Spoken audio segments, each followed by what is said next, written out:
Je me sentais en souffrance, tout le temps dans la panique, dans la survie.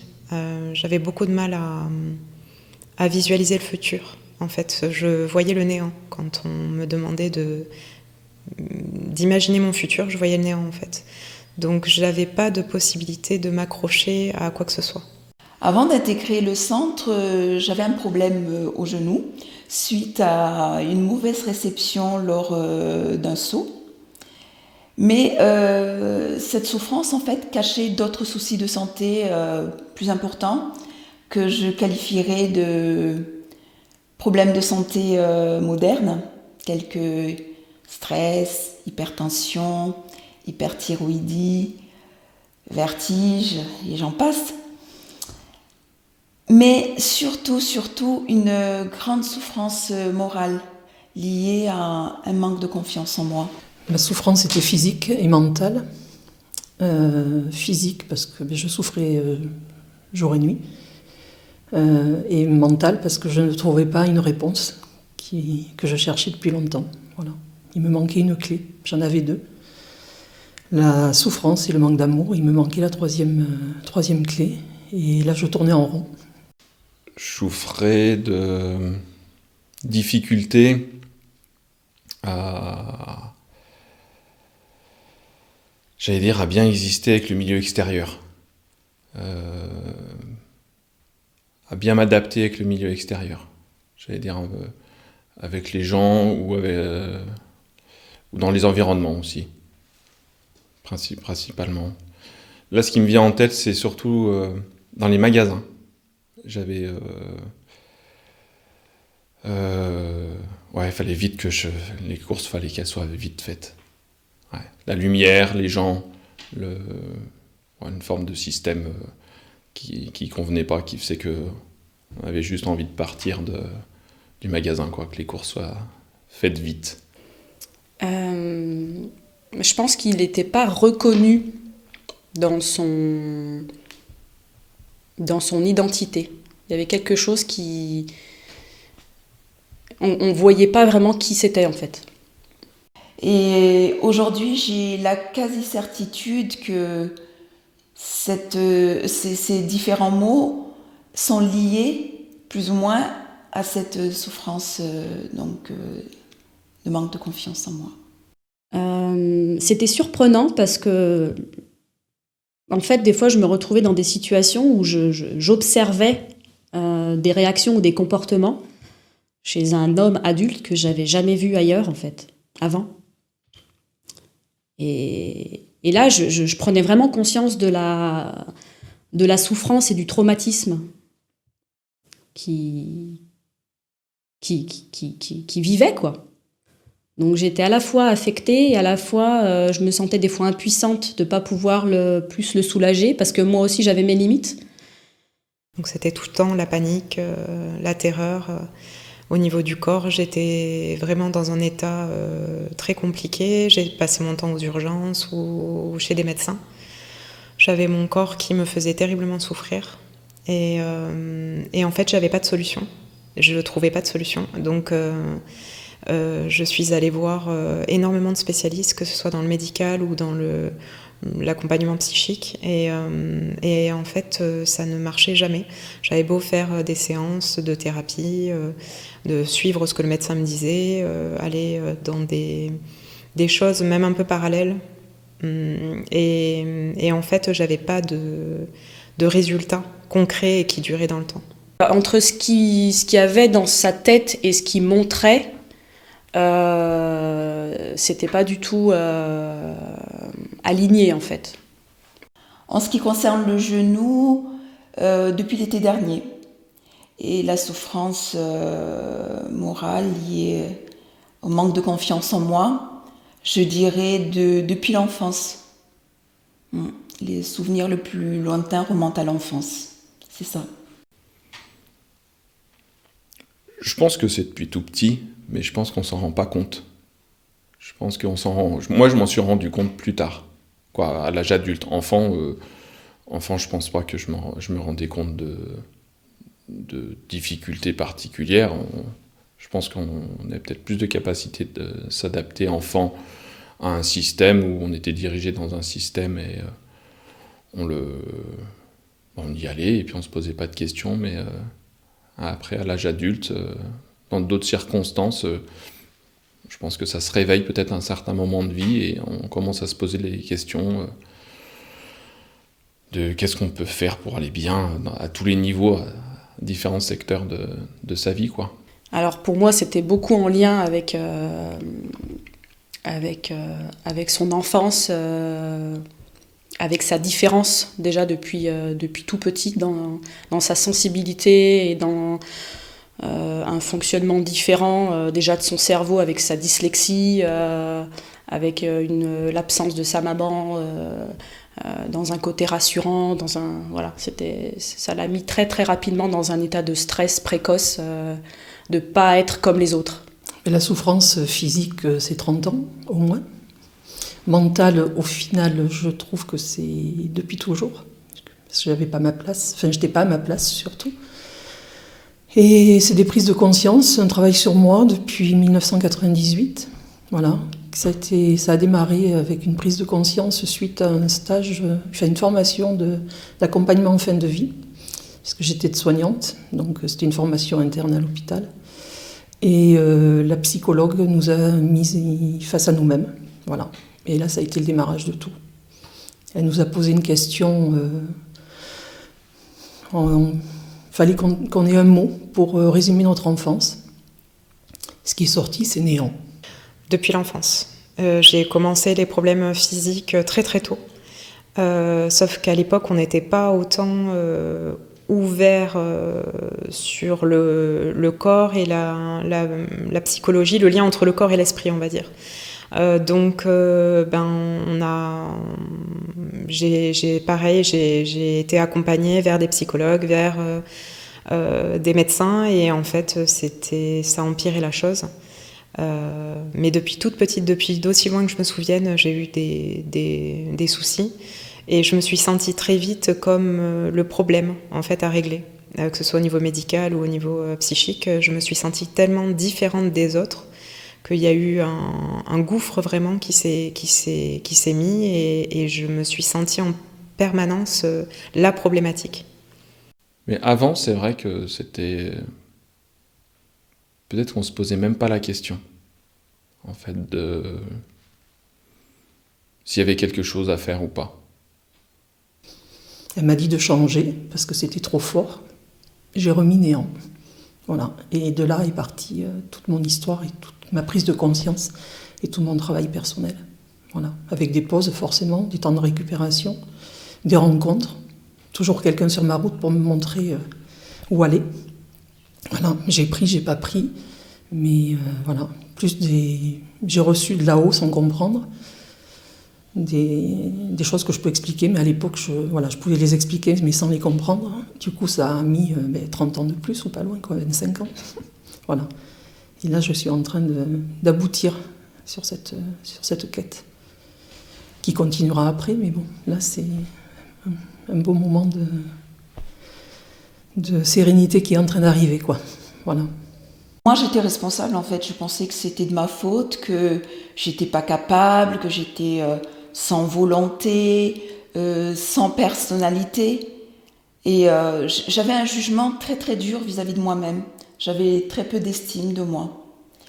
Mais de temps en temps, peut-être pour me soulager de ce poids, je m'accordais à penser que ça venait aussi des autres et qu'ils ne faisaient aucun effort pour me comprendre. Clairement, moi, je pensais qu'il y avait des choses enfants. Voilà. J'avais pas forcément réfléchi que ces causes-là étaient directement liées, mais je pensais bien qu'enfant, il se passait... il y avait des choses à comprendre sur le processus enfant, en fait. Avec d'autres connaissances que j'ai acquis... compris l'importance de la vie, même la vie in utero et après la petite enfance, quoi. La façon dont on se construit enfant, qui après se répercute dans la vie d'adulte. Ouais. Ma mère, voilà, qui voulait maîtriser, diriger, et qui, si elle n'arrivait pas à ça, brisait. Voilà. Pendant l'enfance, j'obéissais, j'étais obligée d'obéir. Voilà. Elle savait tout, elle connaissait tout, et il fallait suivre son endoctrinement même au final. Voilà. Un mot que j'ai jamais employé jusqu'à présent, mais ouais, c'était ça. Alors ça dépend à quel moment on pose cette question, puisque maintenant j'ai la compréhension. Avant, j'étais noyée, c'est-à-dire que je prenais chaque chose pour en faire une cause. Or c'était une conséquence de tout ça. Et donc jeune, j'avais pas j'étais juste, je dirais, baladée de droite à gauche pour essayer de comprendre quelque chose qui pour moi était pas palpable, pas compréhensible. Donc en fait, dans l'état dont vous étiez traumatisé, vous n'avez pas vu vraiment la cause de vos effets. Alors j'avais conscience, on va dire, de la zone qui pourrait être problématique, mais en fait j'avais beau l'expliquer en analyse ou l'expliquer au médecin, ou en fait je l'expliquais très bien, j'avais l'explication qui était bonne, mais comme si ça s'intégrait pas, comme si on n'arrivait pas à modifier ce qui s'était passé pour que j'aille vers le mieux.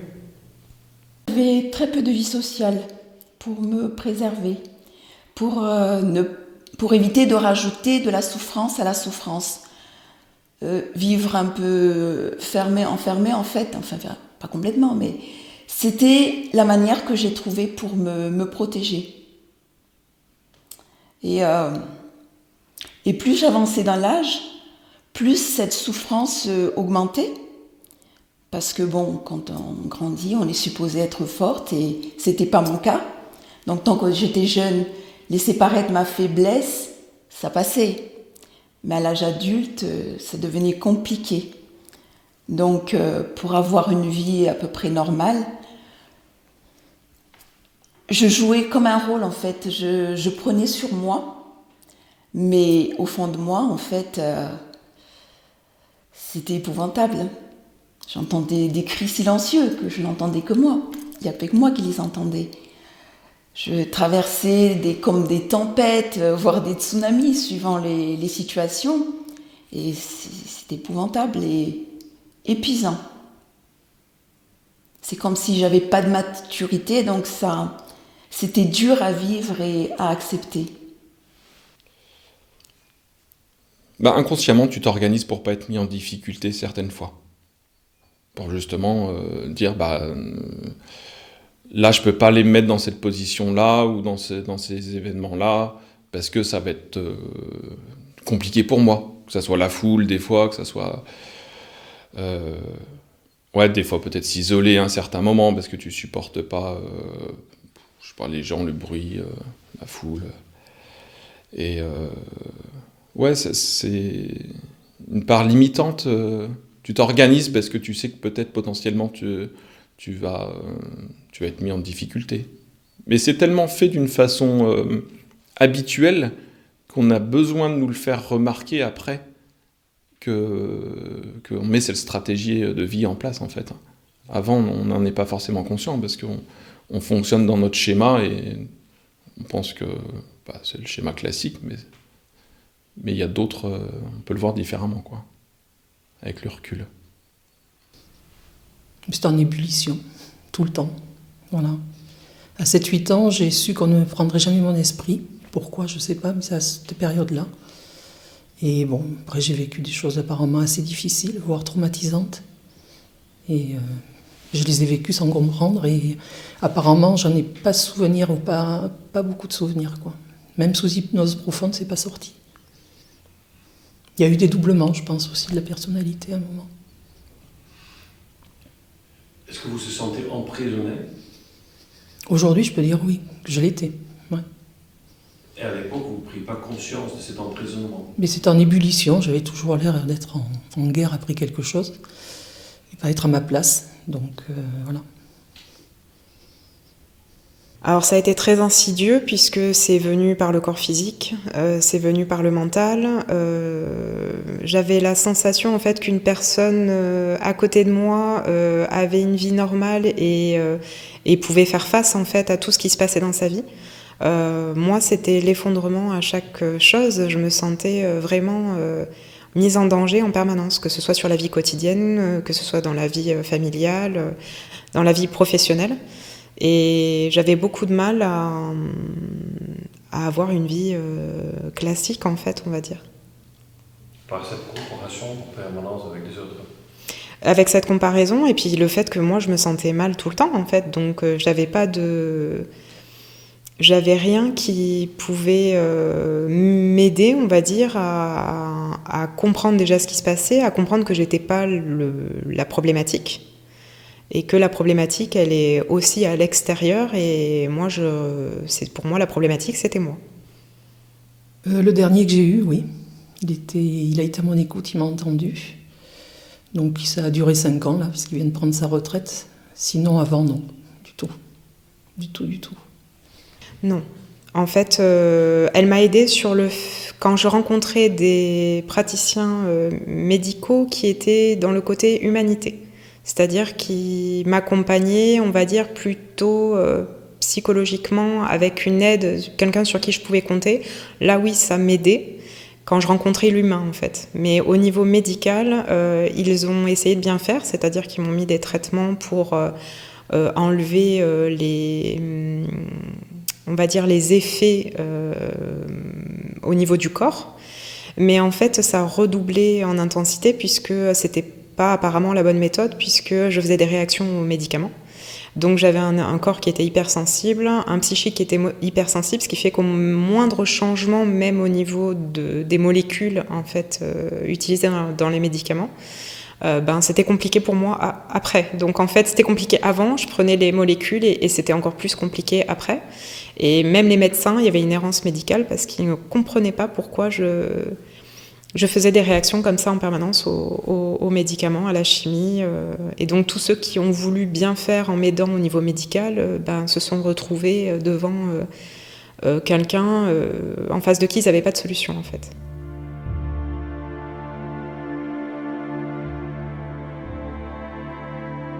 Ma profonde motivation était de rétablir cette confiance en moi. On ne peut pas devenir qui on veut être tout en restant qui nous sommes. Et le programme qui était proposé me semblait complet, donc j'ai osé faire le pas. C'était très bizarre parce que c'était un genre d'appel profond qui m'a dit de venir ici. Et il y avait besoin d'aller toucher une souffrance que j'avais sûrement pas dû toucher encore seul, voilà. Et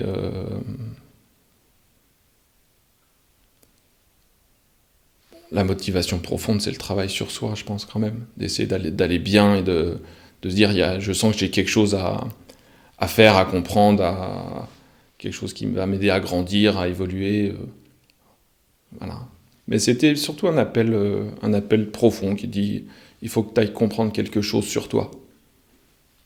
Et ça s'est présenté à moi, donc du coup je suis venu assez rapidement d'ailleurs. Ça a été très rapide, ça a été comme une évidence. Et il a vraiment tout de suite fait les démarches pour téléphoner, pour se renseigner. Il s'est pas posé de questions. Il y avait pas la peur de prendre la voiture, d'aller à un endroit qu'il connaissait pas. Voilà, c'était il faut que j'y aille, quoi. C'était une évidence. Et en général, quand ça fonctionne comme ça, c'est que c'est souvent un appel du cœur et c'est juste en fait pour la personne. La motivation, elle a été très profonde puisqu'en fait, je me rappelle clairement avoir dit cette phrase, c'est si je vais voir Micha, c'est la dernière chose que je fais. Si je n'y arrive pas là avec Micha, je sais pas comment je fais, je m'effondre et je me redresse pas. Ça a été et la phrase a été dite à l'entourage familial très proche.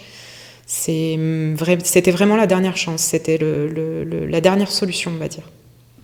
Parce que j'avais mon fils, j'ai un enfant, et pour mon fils, c'était pas possible que je continue cette vie-là. Donc ça a été le regard vers mon fils et de me dire mais c'est pas possible, il faut lever ça absolument. J'étais très fière de lui en fait, qu'il prenne ce temps pour lui, parce que ça voulait dire pas travailler, ça voulait dire gérer aussi vis-à-vis des enfants. Enfin voilà, c'était vraiment quelque chose qu'il avait eu beaucoup de mal à faire jusqu'ici, de s'autoriser à prendre autant de jours pour lui. Donc non, j'étais très contente. Merveilleusement bien. Je l'ai vécu comme un chemin d'éveil, une introspection intérieure. Mais je dois avouer que j'avais quand même une appréhension par rapport à l'isolement, par rapport au programme imposé. C'était nouveau pour moi. Je sortais de ma zone de confort. Et j'arrivais avec mon lourd bagage de manque de confiance en moi. Donc j'ai dit comment ça va se passer. Et au final, en fait, ça s'est passé très rapidement. Je n'ai pas vu le temps passer. C'était une expérience très intéressante et enrichissante. Moi, j'ai adoré. J'ai adoré être seul avec moi. C'était du travail et en même temps des vacances pour moi. Ouais. Pour moi, c'est vraiment d'avoir été toucher vraiment le fond de son identité et de voir un peu les schémas de fonctionnement, de ce qu'il avait mis en place pour pouvoir se sentir le mieux possible et vivre avec ses souffrances ou ses traumatismes. Mais le fait d'aller visiter ça, ça permet de lâcher en fait tous les schémas adaptatifs parce qu'on en a conscience. Et du coup, on dit, OK, il y a une autre façon de faire et hop, je décide de faire autrement. Donc ça demande aussi une acceptation et un lâcher-prise énorme de son ancien système pour aller vers un nouveau système, en fait. La paix et la sérénité qui est arrivée avec cette prise de conscience. Quand on nous annonce le programme, là on fait face à tout ce qui peut nous faire peur, qui n'est pas une problématique en soi, mais en fait ça nous confronte à nous, nos peurs à nous, d'aller vers l'inconnu. Mais pas que l'inconnu du lieu et de la façon de faire, mais l'inconnu aussi de nous-mêmes. Parce que je me suis dit, je vais rentrer Julia d'une certaine façon, je vais ressortir d'une autre façon. Et c'était plus la Julia prochaine qui me terrifiait parce que je la connaissais pas. Et voilà, c'était surtout cette peur-là, en fait, de me dire, mais tout va changer, mais à quel point ? Et comment ça va se passer ? C'était plus ça. Après, sur la semaine en soi, ça s'est bien passé. J'ai trouvé vraiment très courageux de sa part de rentrer dans cette démarche-là. D'aller vraiment travailler sur lui pour essayer de mieux fonctionner, de comprendre comment il pouvait améliorer son quotidien et du coup notre quotidien, parce que quand on est en couple et avec des enfants, c'est un travail d'équipe. Donc je trouvais ça très bien en fait qu'ils prennent les choses en main. Voilà, je trouvais ça très très bien.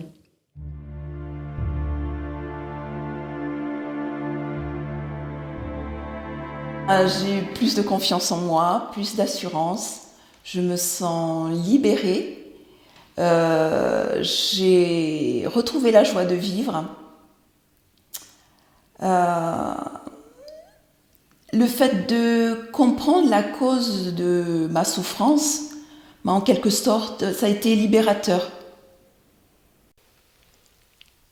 Ouais, ça a posé des mots, déjà, et qui fait que tu sais que c'est plus forcément une difficulté. Voilà, tu passes à une autre vision des choses, à un autre regard sur ce qui se passe un peu dans tes émotions, dans ta sensibilité, dans ce que tu réalises dans la vie, tu as une façon de voir et tu dis je suis comme ça, je fonctionne comme ça. Et je sais fonctionner comme ça. Et c'est pas un handicap. J'ai trouvé qu'il était plus apaisé. C'est presque un autre homme en fait. Comme s'il avait été visiter des zones d'ombre de lui-même et qu'il les avait acceptées. Et il revenait vraiment avec une charge en moins, quoi. C'était plus léger. Et il y avait plus d'assurance. Et pour maintenir en fait cet état, bien évidemment, je continue à mon rythme les recommandations, le programme du centre, parce qu'il n'y a pas de baguette magique. Il y a aussi un travail personnel pour déconstruire en fait nos mauvaises habitudes, de penser, d'agir. Oui, il y a une forme d'autonomie. Moi, je dis toujours de mon logiciel, mais je comprends comment ça fonctionne. Et que du coup on peut se réguler et on sait s'adapter. C'est comme si on avait eu le mode d'emploi, en fait. De son fonctionnement, en fait. Ça a tout changé, tant au physique qu'au niveau émotionnel. Même dans la matière, tout a changé autour de moi. C'est comme si on avait jeté un petit caillou dans l'eau et que ça avait fait des ondées, en fait, et que les bénéfices étaient retrouvés autour de moi, à l'intérieur et autour aussi. Le physique, parce que tous les problèmes physiques, en fait, quand je suis partie du centre, j'ai pu observer, puisque ça fait 1 an maintenant que j'ai été au centre, donc j'ai un recul nécessaire. J'étais proche d'une opération en arrivant et en fait depuis 1 an je suis sans traitement, donc on observe régulièrement avec les médecins les effets sur mon corps. Ils sont attentifs parce que aussi curieux, je pense, parce que voyant qu'ils ne trouvaient pas de façon de faire, du coup ils peuvent découvrir aussi ces choses-là avec moi. Donc je suis très observatrice, mais très, on va dire, je regarde vraiment ce qui se passe. C'est-à-dire, je n'ai jamais dit je vais guérir ou je suis supérieure aux autres, ou jamais. J'ai été vraiment, avec les médecins, autant surprise des impacts sur le corps. Et aujourd'hui, je suis capable de dire que quand j'ai le physique qui repart un petit peu dans des douleurs, je suis capable de voir comment faire pour recadrer et refaire que mon corps se sente mieux en fait avec lui-même. Au niveau émotionnel, c'est pareil. J'ai appris du coup à maîtriser ma pensée, à être maître de moi-même. Donc je suis pas du tout dans un effondrement ni physique ni psychologique comme j'ai pu l'être. Il m'arrive d'avoir des moments où je vais moins bien, mais en fait je sais comment faire maintenant. Donc ce sont que des passages. Ce sont pas des effondrements, je tombe pas au fond du puits comme j'ai pu l'être, à ne plus savoir quoi faire. Là, je sais vraiment comment avoir un impact et sur le corps et sur l'esprit. Et je sais que si jamais autre chose arrive, en fait, je peux faire face. Ça fait toute la différence. Je suis plus désarmée comme je l'étais avant. Là, j'ai vraiment des armes au quotidien, puisqu'on a la même vie que tout le monde. On risque d'avoir des moments où on ira moins bien, mais par contre, là, les armes, elles sont là. Donc le physique et l'émotionnel vont beaucoup mieux. Et je le sens vraiment dans mon corps, je le sens dans ma vie. Mais je le sens aussi dans le regard de mon fils, je le sens dans la vie, comment elle se positionne avec moi aussi. Il y a vraiment des changements sur tous les niveaux. Se concentrer, plus... je me sens mieux. Déjà bien... C'est comme si on pouvait plus reconnaître en nous, que ça soit le ressenti, même les choses plus subtiles. Plus cette capacité à reconnaître justement les informations qui arrivent de l'extérieur, les informations qui arrivent de l'intérieur. Et ça s'est structuré. C'est comme si ça s'était discipliné à l'intérieur de moi. C'est mieux rangé. C'est mieux ordonné la façon dont les informations de l'extérieur nous arrivent ou celles que je diffuse vers l'extérieur. Il y a quelque chose de plus stable et de plus ordonné. Je crois que ça m'a appris une certaine forme de discipline, en fait. Les perceptions sont complètement différentes, puisque avant, j'étais noyée sous ces perceptions. J'arrivais pas à comprendre que c'était une faculté supplémentaire et pas. Et en fait, elle me causait plus de soucis qu'autre chose, puisque déjà je ne savais pas pourquoi, je ne savais pas comment les accompagner, et j'avais pas la compréhension de ce qui se passait. Aujourd'hui, j'ai la compréhension de ce qui se passe. Ça s'est encore plus développé, mais ça s'est développé dans la douceur. J'ai plus ces peurs reliées à ces sens qui sont beaucoup plus développés qu'une autre personne, et en plus ça me permet de comprendre ce qui se passait pour moi avant. Toucher, ça a beaucoup progressé. En plus, c'est mon métier, donc ça m'a aidé.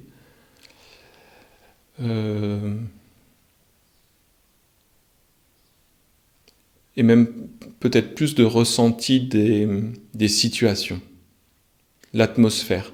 On a plus de capacité de ressentir ce qui est bon pour nous, ou un lieu, ou une personne à côté de nous. On a presque, en tout cas moi, les infos beaucoup plus nettes dans ce qui est bon et ce qui n'est pas bon, entre guillemets, pour soi. Dans le choix qu'on doit faire à certains moments, l'information est plus nette par le ressenti. Les physiques sont en voie de rétablissement, en bonne voie. Et dernièrement, donc, j'ai eu une consultation par rapport à mon genou. Au départ, il était question peut-être d'une intervention chirurgicale, mais l'opération est totalement écartée et j'en suis très heureuse. Aujourd'hui, comme je l'ai dit tout à l'heure, j'ai pas de problème physique. Je suis bien dans mon corps, je suis dans une douceur extrême avec mon corps. J'ai encore des choses à réadapter, puisque j'ai des changements permanents comme tout le monde dans ma vie, on change tous les jours. Par contre, il y a vraiment un accompagnement comme si j'étais mon propre parent. Je me sens, quand le corps exprime quelque chose, je suis vraiment en accompagnement avec lui et je suis dans la compréhension de ce qui se passe et pas contre lui. Puisqu'avant, j'étais contre lui. La moindre chose qu'il pouvait exprimer, en fait, ça me rajoutait encore quelque chose à gérer, à expliquer aux gens. Et puis, ça me crée beaucoup de peur. Actuellement, quand il fait quelque chose, je dis « Ah tiens, t'es pas bien accompagné sur quelque chose, viens on va voir ensemble et on va discuter ». Donc j'ai vraiment ce positionnement qui est complètement différent avec lui, et du coup il y a beaucoup de douceur, beaucoup.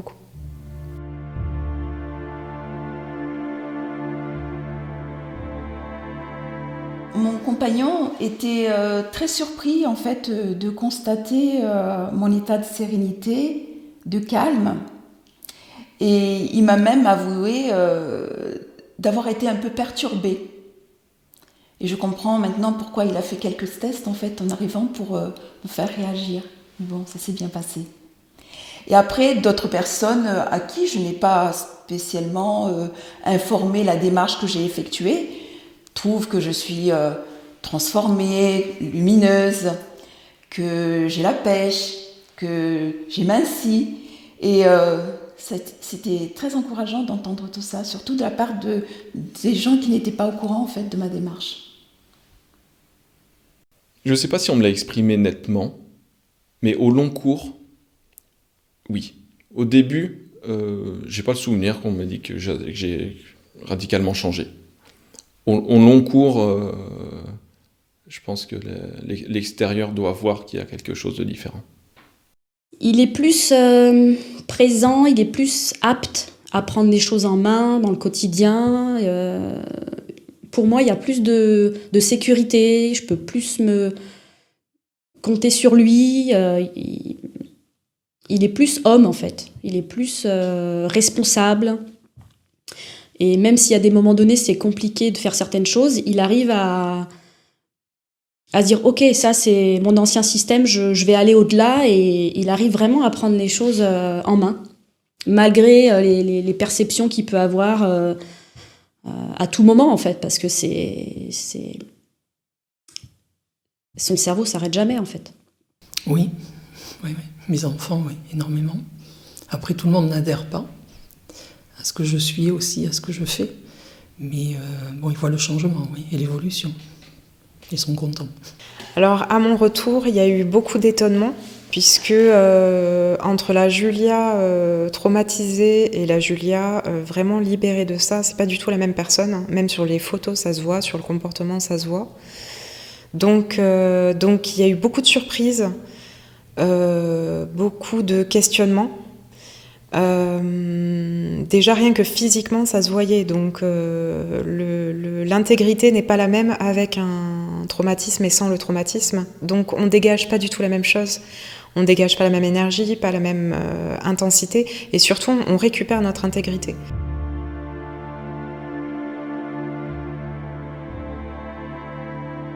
C'est comme une renaissance. Je revis, j'ose sortir de ma zone de confort. J'apprécie de nouvelles choses, comme marcher. Je reprends la lecture, m'intéresser à d'autres sujets, faire attention à mon alimentation. Donc, tout ça, ce sont de nouvelles choses que j'apprécie. Je pense que ça a été un point de bascule. Et du coup, les choses se mettent en place différemment. Depuis ça, et puis aussi bon, d'autres choses à côté. Hein. Mais ça fait partie du processus pour me faire grandir. Et du coup, derrière, là, j'ai pas mal de belles choses qui arrivent dans ma vie depuis 1 an. Voilà. Donc c'est... Ouais. Une forme de stabilité de vie qui se pose. Quelque chose de concret. Ouais. Plus dans la matière. C'est moins flou. Eh ben, j'ai l'impression que c'est plus équilibré. Il y a plus de complémentarité homme-femme, masculin-féminin. Et moi, personnellement, je me sens plus... Je sens que je peux plus compter sur lui. J'ai moins de charge, en fait. J'ai moins de charge mentale. Mais cette paix, cette sérénité, là, cette tranquillité, voilà. Je poursuis ma vie, changement dans ma vie, de tout. J'évolue et j'y vais tout droit, voilà, sans me préoccuper du regard des autres. L'intégrité de dire ce qui m'appartient, ce qui appartient à l'autre, appartient à l'autre. Or, quand on est perméable, en fait, on fait le chemin des autres, on le fait pour soi. On ressent tout ce qu'ils ressentent. Et du coup, nos positions et nos décisions ne sont pas les mêmes. Puisqu'on va prendre la décision en fonction de ce que la personne, si on sent qu'elle va le prendre positivement ou négativement, on va s'adapter à ça. Quand on récupère son intégrité, on ne s'adapte pas à ça, on s'adapte à soi, à ce qu'on veut réellement. Ça a changé du coup beaucoup de choses. J'ai dû revoir tout le contexte familial, que ce soit proche ou éloigné. Et surtout, j'ai pu voir qu'est-ce qui me correspondait vraiment, qu'est-ce qui me faisait du bien et qu'est-ce qui me faisait du mal. Et forcément, quand on se rencontre à des moments de la vie, mais que ce soit les amis, la famille, quand on rencontre avec un traumatisme, on se met toujours en position, je dirais, de soumission, puisqu'on va s'adapter complètement à l'autre. Quand on récupère son intégrité, c'est complètement différent. On va être soi. Et c'est ce que ça a changé, moi, dans ma vie. En fait, on devient ami avec son mental. C'est ça le changement. Mais ça s'apprivoise, hein. C'est pas tout de suite. Hein. C'est pas tout de suite. Mais on décide de l'amener là où on veut l'emmener. Et on devient maître, une forme de maîtrise. Et on subit moins des pensées parasites, la négativité, des ressassements. Et du coup, on devient un peu pilote de ça. Et ça, c'est agréable. Même si c'est quelque chose de quotidien quand même. Que c'est une grosse machine en haut. Donc je pense qu'il faut faire gaffe tous les jours à ce qu'on met dans notre tête et ce qu'on autorise à penser ou pas. Donc c'est... moi maintenant j'ai l'habitude, hein, mais c'est quand même du travail, de choisir ses pensées. C'est-à-dire, dans votre travail, vous êtes toujours connecté avec des gens, même le contact. Ouais. Est-ce que vous avez vu, par cette matrice de vous-même, vous avez plus de capacité dans votre guérison envers l'autre? Oui, ça c'est net. C'est net que ça a développé d'autres capacités sensorielles, subtiles, connexion à l'autre, où il y a vraiment des choses qui ont changé à ce niveau-là. Plus responsable de soi, de ses actions, de son mode opératoire. Voilà. On n'est plus victime de son système ou de ses sensibilités ou de ses perceptions, mais on les accepte, on vit avec et on voit comment on peut les appréhender et les gérer sans que ça nous perturbe ou sans que ça nous oblige à fuir des situations ou à louper aussi des situations qui pourraient être agréables. Donc à mieux vivre avec, en fait. C'est notre façon de penser, de voir les choses, d'interpréter notre vision qui crée notre souffrance. On se raconte des histoires et c'est essentiellement mental. Et le traitement mental, du coup, me paraît évident, tout au moins pour ceux qui en ont besoin. Oui, tout à fait, oui. Au contraire, même. Il faut aller chercher au fond de soi et aller demander de l'aide aussi quand on en a besoin. Voilà. Même en étant médium guérisseuse, j'ai aussi besoin d'aide et tout le monde en a besoin à un moment et il ne faut pas avoir peur surtout. Voilà. Oui, mais je pense qu'il faut être prêt. Je pense qu'il faut être prêt à se poser des questions sur soi, qu'on nous remette en question. Et là, ça peut être très efficace. Est-ce que vous pensez l'ingrédient préféré, c'est d'avoir une volonté? Je pense que c'est indispensable. Je pense qu'il n'y a rien qui peut avancer s'il n'y a pas ce moteur-là, profond, de la personne. Après, je pense que les outils fonctionnent, mais la grande part vient de cette volonté de changement intérieur, ou d'évolution, ou de croissance, ou de s'en sortir de là où on en est, quoi. Quand on voit tout ce que j'ai dépensé comme énergie, tout ce que j'ai dépensé au niveau émotionnel, au niveau financier dans ma vie, pour essayer de régler ce qui me semblait être la problématique, ça a été colossal.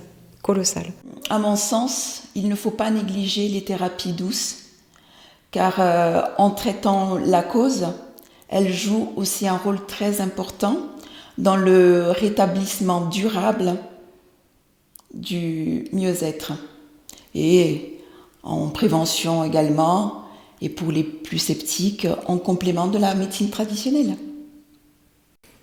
J'avais jamais consulté spécialement pour ça, pour faire traiter cette partie-là. Je m'adaptais comme je pouvais dans ma vie de tous les jours, mais j'avais jamais cherché à être traité spécifiquement pour ça, en tout cas. Peut-être parce que je savais pas qu'on pouvait aussi faire un travail là-dessus, quoi. Je fonctionnais comme ça et c'était une forme d'handicap. On l'accepte de fonctionner comme ça, mais on ne sait pas forcément qu'on peut améliorer ces symptômes, en fait. Ça a été une démarche que je n'ai pas choisie comme ça. Ça a été réfléchi. J'ai attendu de me sentir prête pour le faire, parce que j'ai essayé de tas de choses, en fait, qui n'ont rien donné jusqu'à présent. Et là, je vois qu'il y a du changement, je suis motivée et j'ai envie encore de continuer, en fait, sur cette voie, d'approfondir encore des choses, car rien n'est gagné et je continue. En tout cas, je suis en bonne voie et je suis vraiment très contente de cela. Tout ça m'aide énormément dans mon travail aussi. Voilà, j'ai de moins en moins de doutes dans ce que j'apporte aux gens et même si tout n'est pas parfait, mais mon travail est... Enfin, moi, je suis de plus en plus sereine par rapport à ce que je peux apporter aux gens. Et le résultat, le retour est bien. Je crois que le fond, c'est qu'il y a une recherche de joie. Et en fait, on retrouve la joie quand on retrouve cette forme de maîtrise. Et c'est ça, je crois, qui est intéressant. C'est de retrouver cette joie au fond de soi, par des biais différents. Mais il y a ce moteur-là qui est intéressant. On retrouve de la joie en soi. Et du coup, derrière, quand même pas mal de belles choses qui peuvent arriver dans la vie.